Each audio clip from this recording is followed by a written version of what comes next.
Assalamualaikum warahmatullahi wabarakatuh.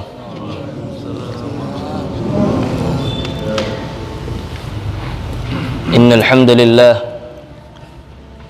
hamdalillah nahmaduhu wa nasta'inuhu wa nastaghfiruhu wa nu'minu bihi wa natawakkalu alayh. Wa na'udzu bihi min shururi anfusina wa min sayyiati a'malina. من يهده الله فلا مضل له ومن يضلله فلا هادي له أشهد أن لا إله إلا الله وحده لا شريك له وأشهد أن سيدنا ومولانا محمدا عبده ورسوله اللهم صل وسلم على سيدنا محمد وعلى آله وأزواجه وذرياته وصحابه والتابعين والناصرين لدينه إلى يوم الدين أما بعد فقد قال الله تعالى في كتابه الكريم والذين جاهدوا فينا لنهدينهم سبلنا وإن الله لمع المحسنين وقال النبي صلى الله عليه وسلم كل أمتي يدخلون الجنة إلا من أبى قيل ومن يأبى يا رسول الله Man ata'ani dakhalal jannah wa man 'asani faqad aba. Hadirin yang dirahmati oleh Allah Subhanahu wa taala. Mari dan lagi kita panjatkan puji dan syukur kita kepada kehadirat Allah Subhanahu wa taala. Mensyukuri nikmat-nikmat Allah Subhanahu wa taala yang begitu banyak.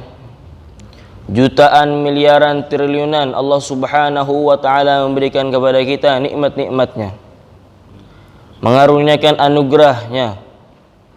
Saking banyaknya nikmat Allah Subhanahu wa ta'ala yang diberikan kepada kita, seakan-akan perasaan kita tidak diberi nikmat apa-apa oleh Allah Subhanahu wa ta'ala. Padahal setiap hembusan nafas kita, setiap kedipan mata kita, setiap detak jantung kita, ini adalah nikmat dari Allah Subhanahu wa taala. Kita bisa duduk tenang di sini, ini juga merupakan nikmat dari Allah Subhanahu wa taala. Orang-orang di luar sana mencari ketenangan, mengeluarkan uangnya jutaan, miliaran hanya untuk mencari ketenangan. Berlibur-liburan kemana, kesana kemari, minum pil, minum arak hanya untuk mencari ketenangan. Hadirin Allah Subhanahu wa taala, nikmat Allah Subhanahu wa taala itu begitu banyak sehingga kita ini tidak akan mampu untuk menghitungnya. Wa in ta'uddu ni'matallahi la tuhsuha. Dan kita bersyukur kepada Allah Subhanahu wa taala yang telah memberikan nikmatnya yang begitu besar, nikmat Islam dan nikmat iman. Dan kita juga bersyukur menjadi umatnya Sayyidul Anbiya wal Mursalin, yang mulia Nabi Agung Muhammad sallallahu alaihi wasallam. Hadirin yang dimuliakan Allah Subhanahu wa taala, sebelum Allah Subhanahu wa taala menciptakan dunia ini, Allah Subhanahu wa taala adalah zat yang maha berkuasa. Setelah Allah Subhanahu wa taala menciptakan dunia ini, Allah Subhanahu wa taala adalah zat yang maha berkuasa. Dan suatu saat nanti Allah Subhanahu wa ta'ala akan menghancurkan dunia ini. Allah Subhanahu wa ta'ala adalah zat yang maha berkuasa. Dulu kita tidak ada di dunia ini, sekarang Allah Subhanahu wa ta'ala menciptakan kita di dunia ini. Nanti suatu saat, mungkin sekarang atau besok atau kapan saja, Allah Subhanahu wa ta'ala akan meniadakan kita di dunia ini. Hadirin yang dimuliakan Allah Subhanahu wa ta'ala, kita datang ke dunia ini bukanlah atas kemauan kita, bukan pula atas kemauan raja-raja atau kemauan pemerintah, kemauan rakyat. Kita datang ke dunia ini bukan atas kemauan manusia, akan tetapi kita datang ke dunia ini hanyalah atas kehendak Allah Subhanahu wa ta'ala. Dunia ini terjadi bukanlah atas kehendak kita. Dunia ini terjadi atas kehendak Allah Subhanahu wa ta'ala. Negara mana yang pernah merasa menciptakan dunia? Pabrik mana yang pernah merasa menjalankan matahari? Makhluk mana yang merasa pernah membuat seekor semut? Jawabannya tidak ada. Semua ini terjadi atas kehendak Allah Subhanahu wa taala. Akan tetapi kebanyakan manusia yang mereka fikirkan siang dan malam dalam kehidupannya adalah apa mau saya, apa mau istri saya, apa mau anak saya. Akan tetapi sedikit orang yang sempat berfikir untuk apa maunya Allah Subhanahu wa taala mendatangkan saya ke dunia ini.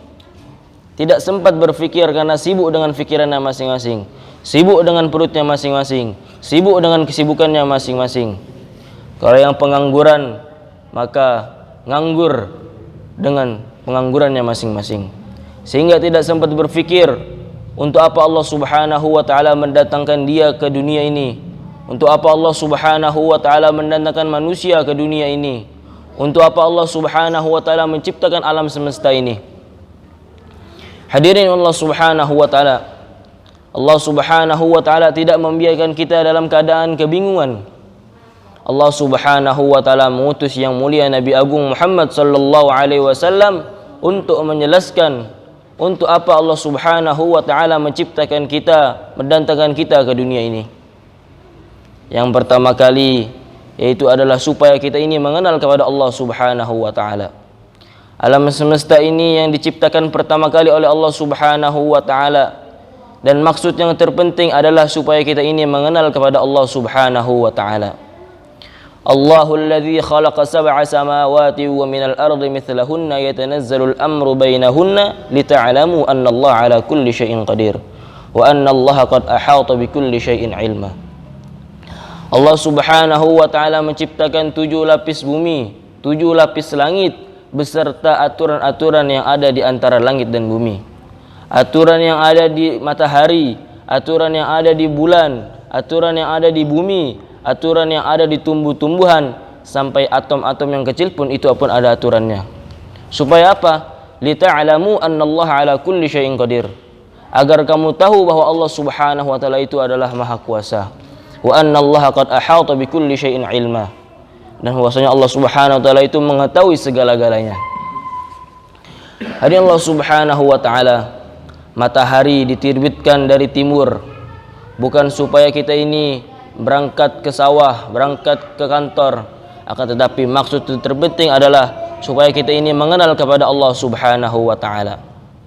Allah Subhanahu wa taala juga menenggelamkan matahari di ufuk barat. Maksudnya bukan supaya kita ini bisa tidur nyenyak di waktu malam, tetapi supaya kita ini mengenal kepada Allah Subhanahu wa taala.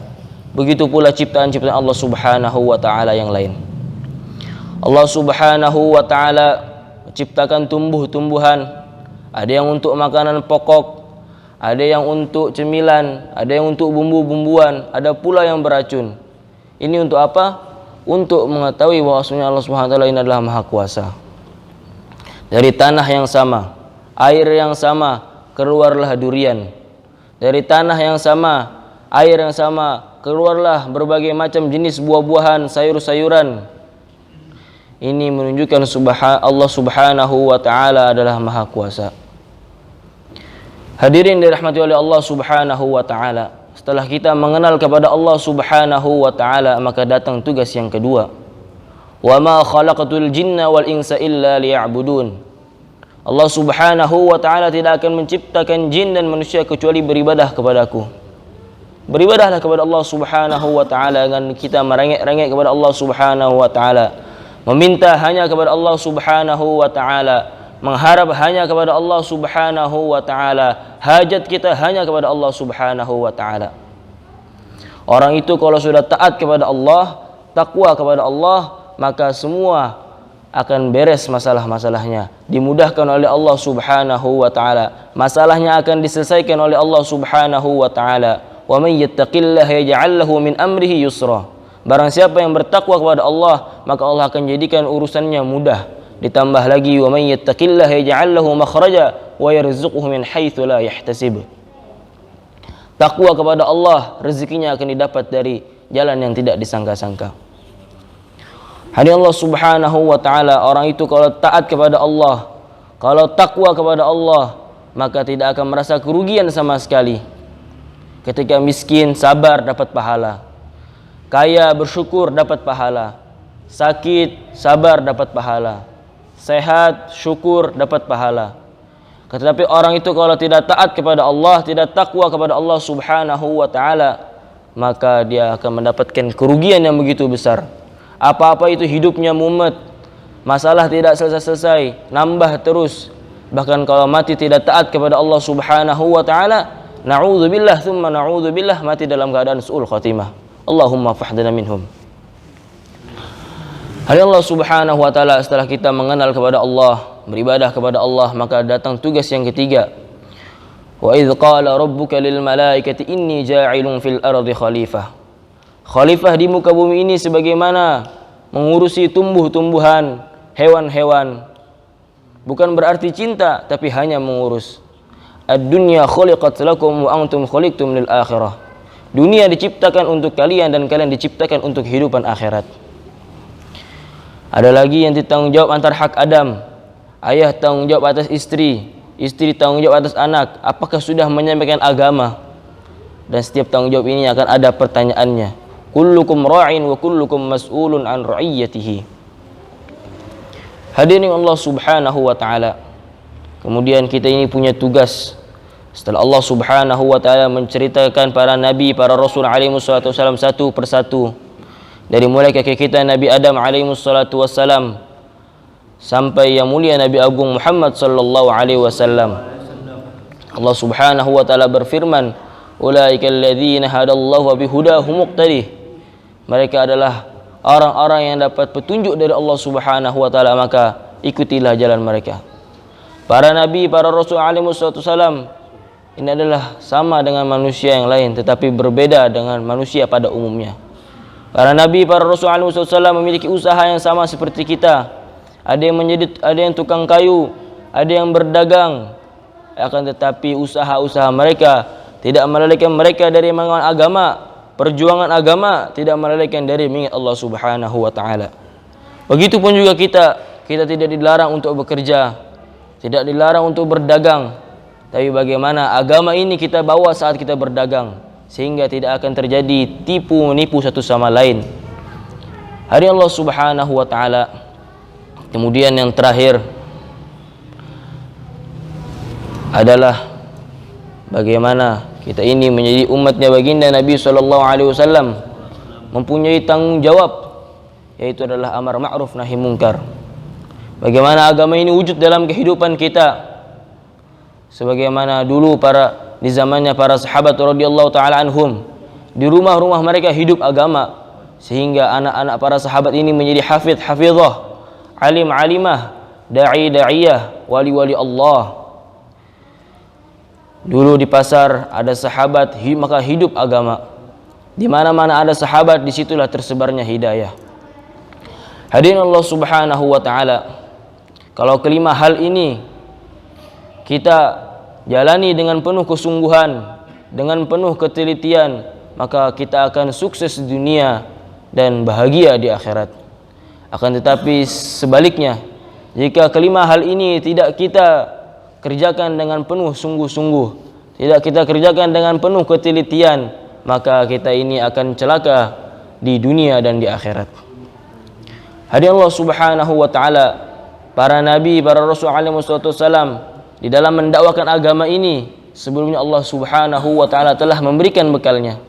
Apa bekalnya? Yang pertama, yakin kepada Allah Subhanahu wa taala, bahwasanya raja-raja tidak berkuasa, yang berkuasa adalah yang menciptakan raja.